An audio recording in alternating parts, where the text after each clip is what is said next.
নমস্কার বন্ধুরা, S geography চ্যানেলে তোমাদেরকে স্বাগত। আজ আমি ফোর্থ সেমিস্টার জিওগ্রাফি অনার্সদের জন্য যারা সিবিসিএস সিস্টেমে পড়াশুনো করছো তাদের জন্য তোমাদের ফোর্থ সেমিস্টার এন্ড যে এক্সামটা এক্সটার্নাল এক্সাম তার সাজেশন নিয়ে আলোচনা করতে চলেছি এই ভিডিওটিতে। তো বন্ধুরা, এটা ওয়েস্ট বেঙ্গল স্টেট ইউনিভার্সিটির কোশ্চেন রেসপেক্টিভে করা হলেও তোমরা যারা আদার্স ইউনিভার্সিটি আছো তারাও কিন্তু এই সাজেশানটা ফলো করতে পারো। এটা তাদের জন্যও কিন্তু কার্যকরী হবে, কারণ আমরা জানি সিলেবাস মোরাললেস একই থাকে। আমি যেভাবে সাজেশানটা তৈরি করেছি সবথেকে বেশি উপকৃত হবে ওয়েস্ট বেঙ্গল স্টেট ইউনিভার্সিটির ছাত্রছাত্রীরা। তাছাড়া অন্য যারা দেখবে তারাও কিন্তু কোশ্চেন প্যাটার্ন এবং রিলেটেড কেমন পসিবল কোশ্চেন আসতে চলেছে সেই সম্পর্কেও কিন্তু একটা আইডিয়া পাবে। তো বিগত বছরগুলিতে বা বিগত সেমিস্টারগুলিতে আমরা আমাদের চ্যানেলের পক্ষ থেকে যে সমস্ত সাজেশান তৈরি করা হয়েছে সেগুলো কিন্তু মোরাললেস এফেক্টিভ ছিল। প্রায় অলমোস্ট 95% কিন্তু কমন চলে এসছে। তো বন্ধুরা, আমরা শুরু করি আজকের ভিডিওটি, যেটা fourth semester geography honours CBCS সিস্টেমের সাজেশান এন সেমিস্টার এক্সামিনেশনের জন্য। তো বন্ধুরা, তোমরা জানো ওয়েস্ট বেঙ্গল স্টেট ইউনিভার্সিটিতে ফোর্থ সেমিস্টারের থিওরিতে 3টে পেপার থাকে। প্রথম যে পেপারটা সেটা 8T বলা হয়, অর্থাৎ রিজিওনাল প্ল্যানিং অ্যান্ড ডেভেলপমেন্ট। তোমরা দেখতে পাচ্ছ বন্ধুরা, এই পেপারটিতে কিন্তু কোনো প্র্যাকটিক্যাল থাকে না, সেই জন্য এখানে কিন্তু 50 মার্কসের পরীক্ষা হয়। দেখো, আমি একটা ছকের মাধ্যমে দেখিয়েছি। 10 মার্কসের 2টো লিখতে হবে, 3টে থাকবে। 5 মার্কসের লিখতে হবে 4টে, 7টা থাকবে। আর 2 মার্কসের 5টা লিখতে হবে, 9টা থাকবে। টোটাল 11টা কোশ্চেন অ্যাটেন্ড করতে হবে, 50 মার্কস, 2 ঘন্টা টাইম থাকবে। তো এখানে কোশ্চেন ডিভিশন তোমরা সবাই জানো, 10 মার্কস, 5 মার্কস আর 2 মার্কসের থাকবে। তো আমরা ডিরেক্টলি সাজেশানে চলে যাই। প্রথমে আমরা চলে যাব যেখানে, সেটা হচ্ছে 5 মার্কস আর 10 মার্কসের কোশ্চেন নিয়ে আলোচনা করব। তো বন্ধুরা দেখো, এই কোশ্চেনগুলো কিন্তু 5 মার্কসেও আসতে পারে, আবার কিন্তু 10 মার্কসেও কিন্তু আসতে পারে। তো তোমরা দুটোর জন্য একটু প্রিপেয়ার্ড হয়ে যাবে, যাতে যেমনভাবে আসুক না কেন সেইভাবে যেন তোমরা অ্যান্সার করতে পারো। এবং প্রতিটা কোশ্চেন কীভাবে অ্যান্সার করলে কোন পয়েন্টটা লিখলে বেশি এফেক্টিভ হবে সেটা নিয়েও কিন্তু আমরা আলোচনা করব এই ভিডিওটিতে। তো বন্ধুরা, শুরু করি। Question number 1, define the concept of region. অর্থাৎ রিজিয়ন বা অঞ্চলের সংজ্ঞা এখানে চেয়েছে। তার সাথেই আছে ক্লাসিফাই রিজিয়ন, অর্থাৎ অঞ্চলের শ্রেণীবিভাগ করো, and discuss the basis of such classification. অর্থাৎ আমরা কোন কোন নিয়ামকের ভিত্তিতে বা কোন কোন উপাদানের ভিত্তিতে আমরা অঞ্চলের ক্লাসিফিকেশন করি বা শ্রেণীবিভাগ করি, সেই উপাদানগুলো নিয়েও কিন্তু আলোচনা করতে হবে, সেই বেসিসগুলো নিয়ে আলোচনা করতে হবে। Question number 2, explain the concept of multi level planning with suitable examples from India. এটা খুবই ইম্পর্টেন্ট কোশ্চেন। তো এখানে মাল্টি লেভেল প্ল্যানিং, যেমন তোমরা বহুস্তরী পরিকল্পনা যেটা ইন্ডিয়াতে কার্যকরী হয় 6টা স্তরে, তো সেই পরিকল্পনা সম্পর্কে আলোচনা করতে হবে এবং ইন্ডিয়া থেকে এক্সাম্পল সহ লিখতে হবে। তো প্রতিটা স্তরের পরিকল্পনা, তাদের পরিকল্পনার অ্যাডভাইজার কে থাকেন, কোন লেভেলে কোন পরিকল্পনা প্রযুক্ত হয়, সেগুলো নিয়ে তোমরা এখানে আলোচনা করবে 6টা স্তর নিয়ে, সেন্ট্রাল লেভেল থেকে একদম পঞ্চায়েত লেভেল পর্যন্ত যে পরিকল্পনা হয় সেটা। Question number 3, discuss the significance of measuring HDI in developing countries. অর্থাৎ উন্নয়নশীল দেশগুলিতে হিউম্যান ডেভেলপমেন্ট ইন্ডেক্স বা মানব উন্নয়ন সূচক এর সিগনিফিকেন্স, অর্থাৎ তাৎপর্য কী।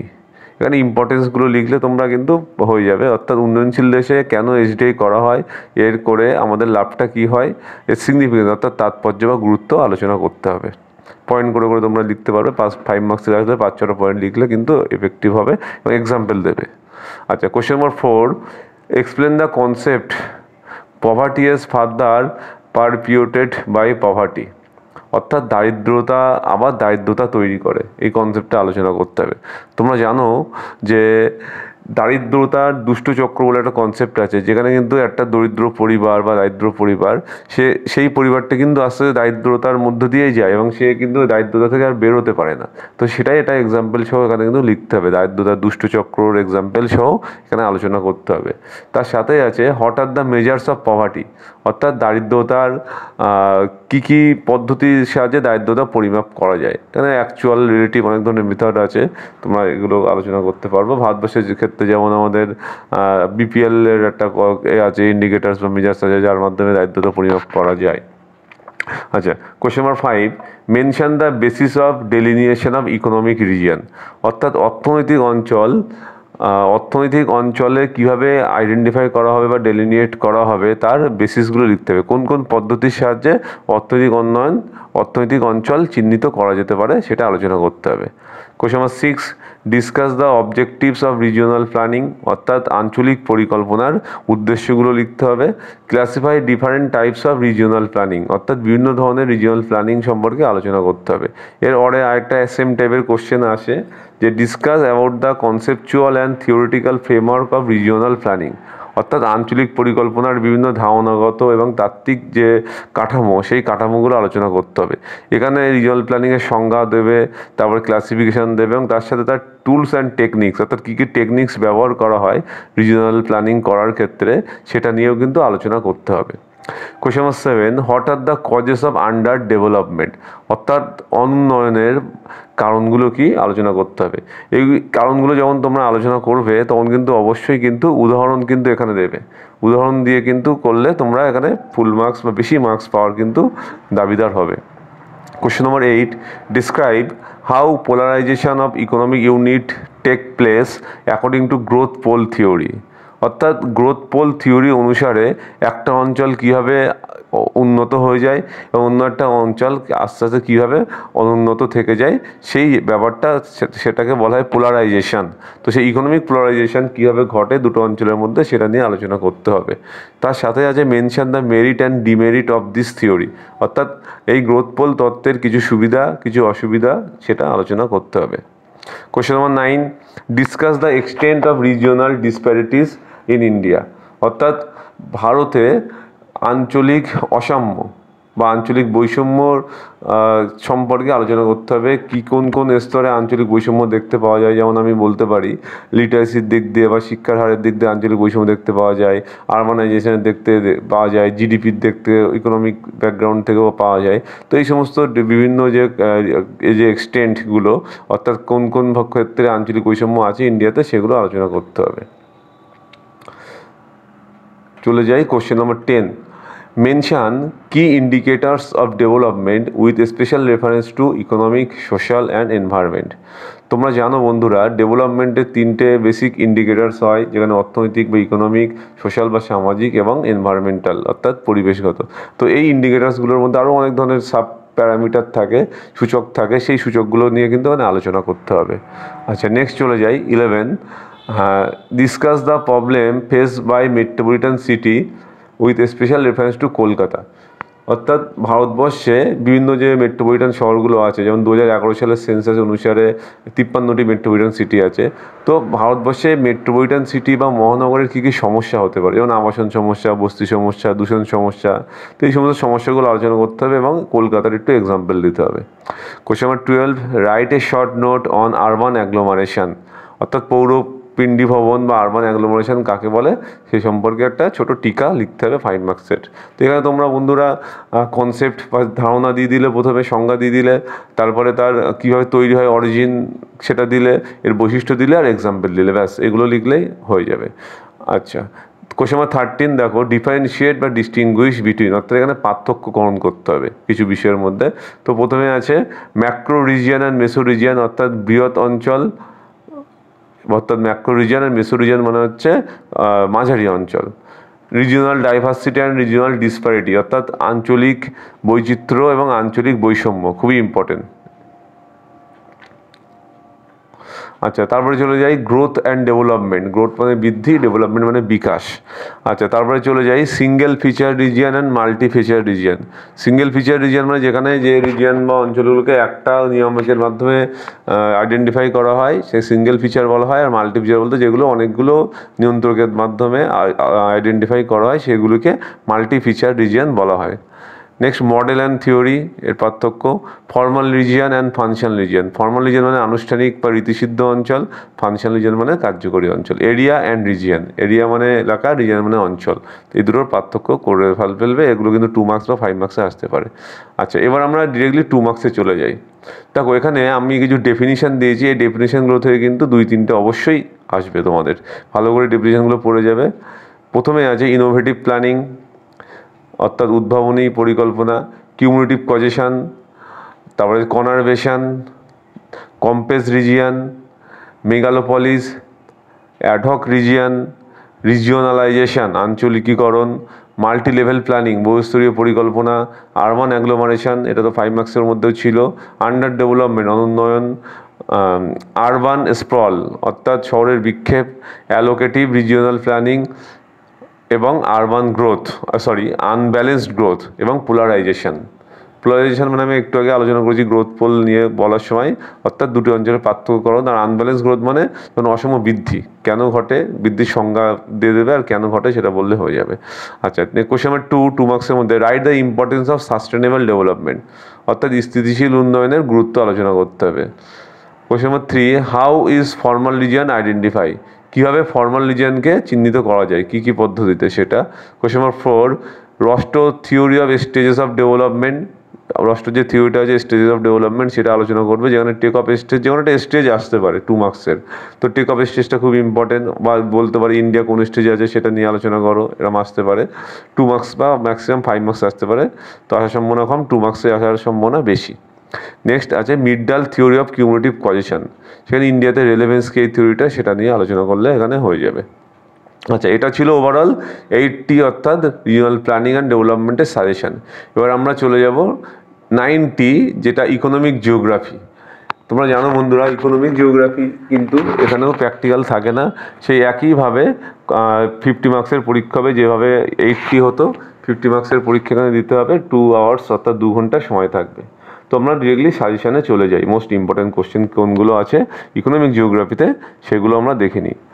আচ্ছা, 5 বা 10 মার্কসে দেখবো question number 1 critically explain the Weberian least cost theory of industrial location, অর্থাৎ আলফ্রেড ওয়েবারের যে লিস্ট কস্ট থিওরি, ন্যূনতম ব্যয় তত্ত্ব, যেটা শিল্পের অবস্থান নির্ণয়ের ক্ষেত্রে ব্যবহার করা হয়, সেটা নিয়ে আলোচনা করতে হবে। এটা কিন্তু অনেকের মধ্যে অনেক কনফিউশন থাকে কীভাবে লিখবে বা কীভাবে করবে, তো তাদেরকে বলি এখানে তোমরা প্রথমে একটু ইন্ট্রোডাকশানে বা কনসেপ্টে ওয়েবার থিওরিটা কবে দিয়েছে, কিসের উপর ভিত্তি করে দিয়েছে সেটা লিখবে।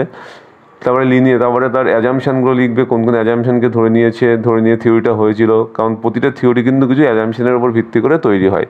তারপরে এখানে তার মূল বক্তব্য বা প্রাইমারি কনসেপ্ট বলে হেডিং করে তোমরা এখানে বিভিন্নভাবে, যেমন মেটেরিয়াল ইন্ডেক্স ইউজ করেছেন, মেটেরিয়াল ইন্ডেক্সের ভিত্তিতে বা পরিবহন ব্যয়ের ভিত্তিতে করেছেন, এবং তারপরে আমাদের বিভিন্ন রকমভাবে ইনি নন লিনিয়ার যেমন করেছেন, তেমন নন লিনিয়ারও কিন্তু কস্ট আইডেন্টিফাই করেছেন, যেটা আমাদের ভ্যারি গগনের একটা থিওরি ইউজ করে। তোমরা জানো বন্ধুরা, যেখানে একটার বেশি দুটো কাঁচামাল ইউজ হয়, তো সেইভাবে নন লিনিয়ার কস্ট কীভাবে আইডেন্টিফাই করা হয় সেটাও উল্লেখ করবে ডায়াগ্রাম, এবং সাথে সাথে আইসোটিম, আইসোটোপেন, এগুলো তো লিনিয়ারের ক্ষেত্রে হয়ে যাবে, এবং এখানে ক্রিটিক্যাল আইসোটোপেন, লেবার কোএফিসিয়েন্ট, এগুলো তোমরা আলোচনা করবে এবং ক্রিটিসিজম অবশ্যই দেবে। আচ্ছা, question number 2 discuss the impact and objective of technology park on Indian economy, অর্থাৎ ভারতের ক্ষেত্রে, ভারতের অর্থনীতিতে টেকনোলজি পার্কের কী গুরুত্ব আছে এবং এর কী কী উদ্দেশ্য আছে সেটা আলোচনা করতে হবে। দুটো আলাদাভাবে আসবে, আমি একসাথে লিখেছি, হয় ইম্প্যাক্ট আসবে বা অবজেক্টিভ আসবে। আচ্ছা, কোশ্চেন নম্বর 3 ডিফাইন ইকোনমিক অ্যাক্টিভিটিস, অর্থাৎ অর্থনৈতিক কাজ কাকে বলে। তার সাথে আছে mention the major characteristics of primary, secondary and tertiary activities with example from India, অর্থাৎ ভারতের উদাহরণ সহ বা ভারতের গুরুত্ব সহ প্রাইমারি অর্থাৎ প্রথম শ্রেণী, সেকেন্ডারি দ্বিতীয় শ্রেণী এবং টার্সিয়ারি বা তৃতীয় শ্রেণীর পরিষেবা শ্রেণীর কাজগুলো সম্পর্কে আলোচনা করতে হবে। আচ্ছা, এবার চলে যায় কোশ্চেন নম্বর 4। কোশ্চেন নম্বর 4-এ আছে, দেখো, highlight the major approaches towards the study of economic geography, অর্থাৎ অর্থনৈতিক ভূগোল আলোচনার ক্ষেত্রে কী কী দৃষ্টিভঙ্গি আছে সেই দৃষ্টিভঙ্গিগুলো সম্পর্কে আলোচনা করতে হবে। Question number 5 mention the principal and role of WTO, অর্থাৎ ডাব্লিউটিওর কী কী রোল আছে বিশ্ব অর্থনীতিকে নিয়ন্ত্রণ করার জন্য, বিশ্ব বাণিজ্যকে নিয়ন্ত্রণ করার জন্য, এবং কী কী প্রিন্সিপাল নিয়ে চলে, সেই প্রিন্সিপাল বা নীতি। Question number 6 briefly discuss different form of modern communication system, অর্থাৎ আধুনিক যোগাযোগ ব্যবস্থার কী কী পদ্ধতি আছে সেইগুলো নিয়ে আলোচনা করতে হবে, যেমন ইন্টারনেট হতে পারে, আমাদের বিভিন্ন রকমভাবে জিমেল হতে পারে, হ্যাঁ, এগুলো ব্যাপারগুলো নিয়ে আলোচনা, স্যাটেলাইট সিস্টেম হতে পারে, এগুলো আলোচনা করতে হবে। আচ্ছা, question number 7, describe the major function and objective of BRICS. অর্থাৎ ব্রিক্স যে ইকোনমিক ব্লক একটা, সেই ইকোনমিক ব্লকের মেজর ফাংশন, প্রধান কাজ এবং অবজেক্টিভস, উদ্দেশ্য কী সেটা আলোচনা করতে হবে। আচ্ছা, এই ধরনের কোশ্চেনগুলো যখন তোমরা লিখবে, প্রথমে কিন্তু ব্রিক্স সম্পর্কে একটু লিখে নেবে, অল্প বিস্তার 2-3 লাইনে লিখবে, তারপরে যদি ফাংশন দেয় ফাংশন লিখবে, বা যদি অবজেক্টিভস দেয় অবজেক্টিভসগুলো পয়েন্ট করে তারপরে লিখতে থাকবে। Question number 8, discuss the evolution, distribution and problem of T cultivation as plantation farming in India.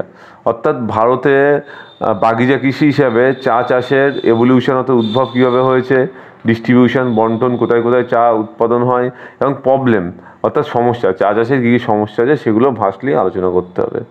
Question number 9, what are the scope of economic geography. অর্থাৎ অর্থনৈতিক ভূগোলের আলোচনার ক্ষেত্রগুলো কী কী সেটা আলোচনা করতে হবে। Next question number 10, explain the nature of economic geography. অর্থাৎ তোমরা জানো ইকোনমিক জিওগ্রাফির নেচারটি কিন্তু অবশ্যই ডাইনামিক বা গতিশীল, সেই ডাইনামিক নেচারটা সম্পর্কে এখানে আলোচনা করতে হবে।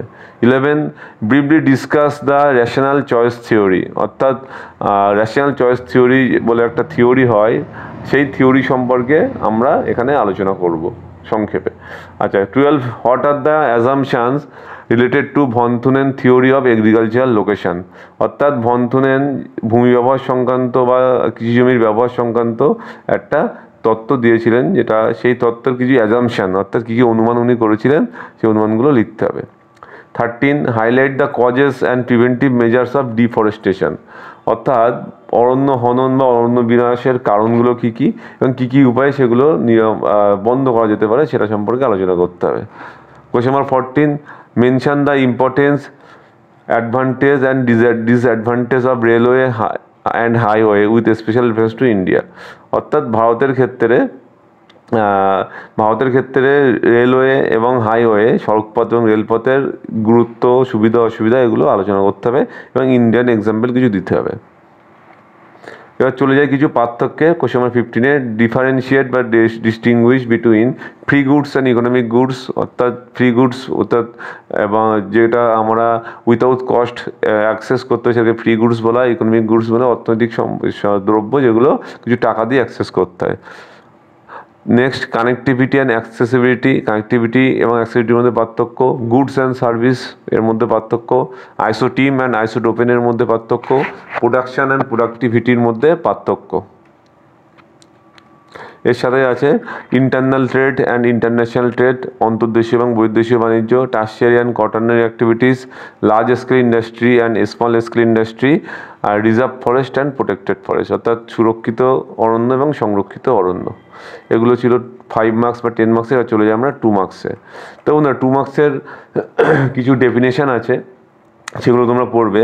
Material index, critical isodapane, mixed farming, isotim, manufacturing region, quinary activity, line haul cost, economic distance, e commerce, European Union, social forestry, shipping lane, blue revolution, agricultural forestry, diamond quadrangle বা যেটাকে হীরক চতুর্ভুজ বলা হয়, economic bloc, north south and east west corridor.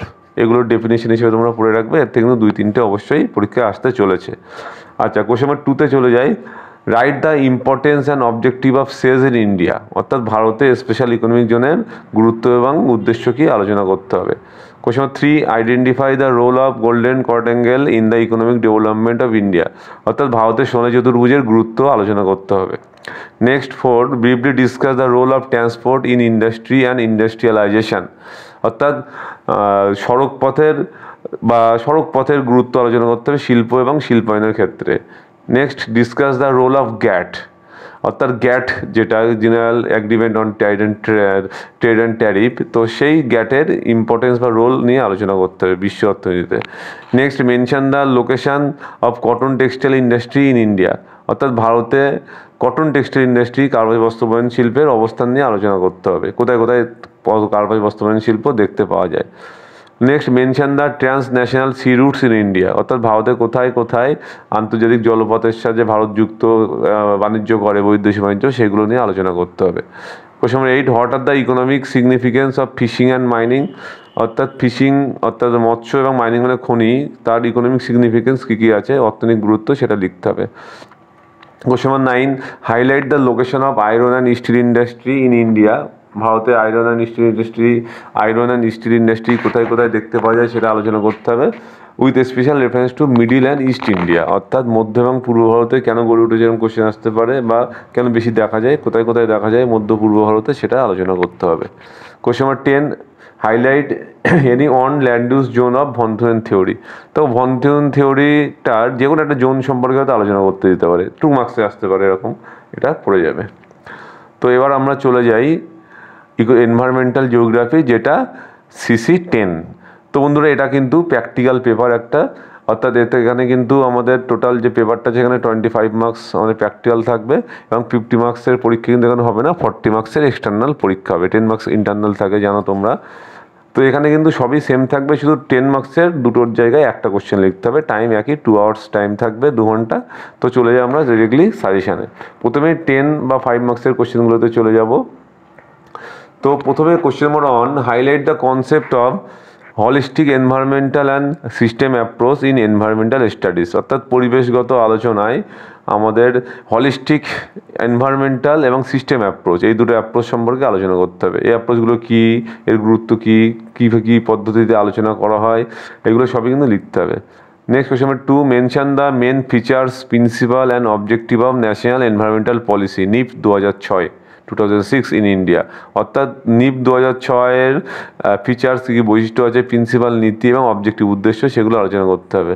এবং এর সাথেই আছে comment any 2 action specified in national environmental policy, অর্থাৎ নিপে যে কোনো 2টো অ্যাকশান প্ল্যান সম্পর্কে আলোচনা করতে দিতে পারে। Question number 3, right a short note on the structure of an ecosystem, অর্থাৎ বাস্তুতন্ত্রের গঠন বা উপাদানগুলো সম্পর্কে কিন্তু এখানে আলোচনা করতে হবে। Question number 4, discuss the causes of land degradation, অর্থাৎ ভূমিক্ষয় বা মৃত্তিকাক্ষয়ের কারণগুলো আলোচনা করতে হবে। Question number 5, discuss different methods of urban waste management, অর্থাৎ শহর অঞ্চলে বর্জ্য ব্যবস্থাপনা করা হয় কী কী পদ্ধতিতে, সেই পদ্ধতিগুলো কিন্তু ওখানে লিখতে হবে। তো এখানে তোমরা স্টেজ বাই স্টেজ লিখবে, যেমন তোমরা 3R কনসেপ্টটা প্রথমে লিখলে, তারপরে তারপরে ওয়েস্ট কালেকশান, ওয়েস্ট সেগ্রিগেশন, এগুলো বিভিন্নভাবে পদ্ধতি করে পরপর লিখবে। এবং তোমরা মনে রাখবে আরবান এরিয়া বা যে কোনো এরিয়াতে 3 ধরনের বর্জ্য হয়, কঠিন, তরল, গ্যাসীয়, জন্য মেথডগুলো 3টেকেই কভার আপ করে, সেইভাবে আলোচনাটা করতে হবে।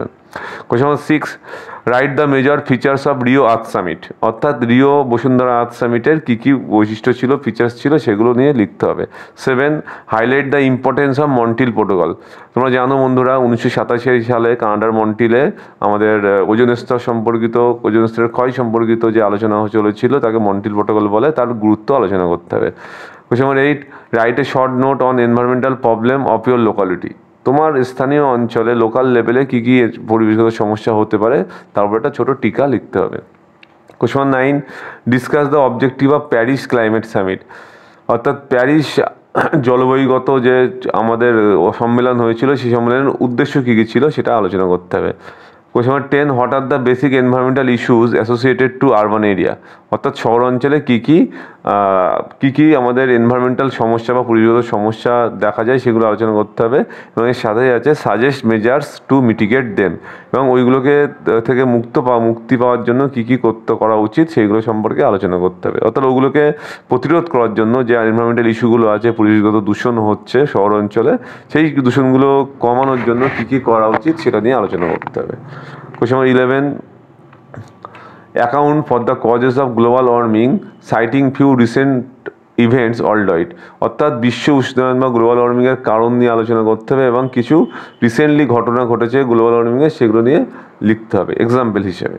Question number 12, explain the relation between existing urban drainage system to the problem of water logging, অর্থাৎ আমাদের আরবান এরিয়াতে ড্রেনেজ সিস্টেম বা নিকাশি ব্যবস্থা কেমন আছে, এবং তার সাথে জল জমা, ওয়াটার লগিং অর্থাৎ জল জমা সমস্যা তার সাথে কতটা ওতপ্রোতভাবে জড়িত, সেটা নিয়ে আলোচনা করতে হবে। Question number 13, briefly explain the scope of environmental related studies in geography, অর্থাৎ এনভায়রনমেন্টাল জিওগ্রাফির কী আলোচনার ক্ষেত্র আছে, সেটা আলোচনা করতে হবে। এর সাথে যে how the human society is related with environment, অর্থাৎ মানব সমাজ কীভাবে পরিবেশের সাথে সম্পর্কিত, সেটা লিখতে হবে। Question number 14, explain the concept of plant succession in ecosystem with example, অর্থাৎ উদ্ভিদের উত্তরণ, বাস্তুতন্ত্রের কোনো একটি উদ্ভিদের উত্তরণ ছোটো অবস্থা থেকে বড় অবস্থায় চলে যাওয়া, সেইটা সম্পর্কে আলোচনা করতে হবে এক্সাম্পল ছবি, এখানে কিন্তু ছবি অবশ্যই দিতে হবে। Question number 15, discuss the role of IPCC for the study of climate change, অর্থাৎ IPCC inter government panel on climate change, এটার রোল কী, এর ভূমিকা কী ক্লাইমেট চেঞ্জ আলোচনার ক্ষেত্রে, সেটা নিয়ে কিছু উদাহরণ সহ আলোচনা করতে হবে। 16 mention the salient features of Kyoto protocol, অর্থাৎ আমাদের জাপানের কিউটো শহরে যে কার্বন ডাইঅক্সাইড বা গ্রিন হাউস গ্যাস বা গ্লোবাল ওয়ার্মিং কমানোর জন্য যে সম্মেলনটা হয়েছিল সেটাকে তাকে কিউটো প্রোটোকল বলে। সেই কিউটো প্রোটোকলের কী কী বৈশিষ্ট্য ছিল, কী কী অবজেক্টিভ ছিল, সেটা আলোচনা করতে হবে। 17 highlight the features, objective and importance of Johannesburg earth summit. জোহানেসবার্গে যে আর্থ সামিটটা হয়েছিল 2002-তে, সেই আর্থ সামিটের ফিচার্স, অবজেক্টিভ অর্থাৎ উদ্দেশ্য এবং ইম্পর্টেন্স, গুরুত্ব লিখতে হবে। যে কোনো একটা আসবে, তো আমি 3টে দিয়েছি, 3টে থেকে একটা সম্ভাবনা আছে। 18 mention the causes and management of water pollution, অর্থাৎ জল দূষণের কারণ এবং এর প্রতিরোধের উপায় বা প্রতিকার আলোচনা করতে হবে। কোশ্চেন 19 ডিফারেন্সিয়েট বা ডিস্টিংগুইশ বিটুইন, অর্থাৎ পার্থক্য, এখানে একটা পার্থক্যই তোমরা করবে, food chain and food web, অর্থাৎ খাদ্য শৃঙ্খল এবং খাদ্য জল। এটা আমি 5 মার্কসের মধ্যে রেখেছি, এটা কিন্তু 2 মার্কসে হওয়ার সম্ভাবনা সবচেয়ে বেশি। এবার আমরা 2 মার্কসের কোশ্চেনে চলে যাব। প্রথমে কিছু ডেফিনেশন দিয়েছি আমি। প্রথমে দেখো ইন সিটু কনজারভেশন, অর্থাৎ সহস্থানিক সংরক্ষণ, ecological pyramid, e waste, ecocline, air quality index, clean development mechanism, urban heat island, carbon footprint, environmental management, decomposer অর্থাৎ বিয়োজক, emission trading, ecotone, trophic level, detritus food chain, eutrophication, sustainable development এবং energy pyramid. এগুলো থেকে তোমরা কিন্তু 2-3টে definition অবশ্যই পেয়ে যাবে। আচ্ছা, কোশ্চেন নাম্বার 2তে চলে যাই। 2 মার্কসের মধ্যে explain the impact of deforestation, অর্থাৎ অরণ্য হননের প্রভাব কী কী প্রভাব পড়ে পরিবেশের উপর, সেটা আলোচনা করতে হবে। Question number 3 what are the goals of Montreal protocol, অর্থাৎ মন্ট্রিল প্রোটোকলের কী কী উদ্দেশ্য ছিল বা কী কী গোলস ছিল সেগুলো আলোচনা করতে হবে। Question number 4 what do you understand by agenda 21, অর্থাৎ 21 দফা দাবি বা এজেন্ডা 21 যেটা রিও আর্থ সামিটের সাথে সংযুক্ত, সেই এজেন্ডা 21 সম্পর্কে কী, এজেন্ডা 21 বলতে কী বোঝায় সেটা নিয়ে আলোচনা করতে হবে। Next question number 5 mention the impact of acid rain in ecosystem, অর্থাৎ বাস্তুতন্ত্রে অ্যাসিড বৃষ্টির কী প্রভাব পড়ে বাস্তুতন্ত্রের উপরে, সেটা আলোচনা করতে হবে। Question number 6 how do green house gases influence the atmosphere, অর্থাৎ বিভিন্ন যে গ্রিন হাউস গ্যাসগুলো হয়, গ্রিন হাউস গ্যাস যেমন CO2 হতে পারে, মিথেন হতে পারে, হ্যাঁ, তো এই গ্যাসগুলো আমাদের কীভাবে বায়ুমণ্ডলে ইনফ্লুয়েন্স করছে বা বায়ুমণ্ডলে প্রভাব ফেলছে, সেটা আলোচনা করতে হবে। আচ্ছা, question number 7 describe the nature of energy flow in ecosystem, অর্থাৎ বাস্তুতন্ত্রে শক্তি প্রবাহ সম্পর্কে আলোচনা করতে হবে। তো বন্ধুরা, এটা ছিল তোমাদের 4th semester geography honours suggestion external পরীক্ষার জন্য। এখানে অনেকগুলো কোশ্চেন আমি দিয়েছি, এর থেকেই বেশিরভাগ কোশ্চেন তোমরা চলে আসবে, 90-95% কোশ্চেন অবশ্যই আসবে। এই সাজেশানগুলো তোমরা ভালো করে পড়ে যাবে এবং তোমরা যদি কোনো কোশ্চেন উত্তর কীভাবে তৈরি করতে হবে যদি বুঝতে অসুবিধা হয় বা কতটুকু অংশ লিখতে হবে না বুঝতে পারো, তোমরা কমেন্ট সেকশানে গিয়ে জানাবে। আমি অবশ্যই তোমাদেরকে অ্যান্সার দেবো যে কীভাবে কোশ্চেনটা লিখলে ভালো হবে, ম্যাক্সিমাম নম্বর পাওয়া যেতে পারবে পরীক্ষকের নজর থেকে। তো সেটা আমি আলোচনা করে দেবো, তোমরা কিন্তু কমেন্ট করবে যদি কোনো কোশ্চেন বুঝতে সমস্যা হয়। তোমরা ভালো করে পরীক্ষা দাও, আশা করি তোমাদের সকলের পরীক্ষা খুব ভালো হোক। আমার পক্ষ থেকে শুভকামনা রইল। Thank you.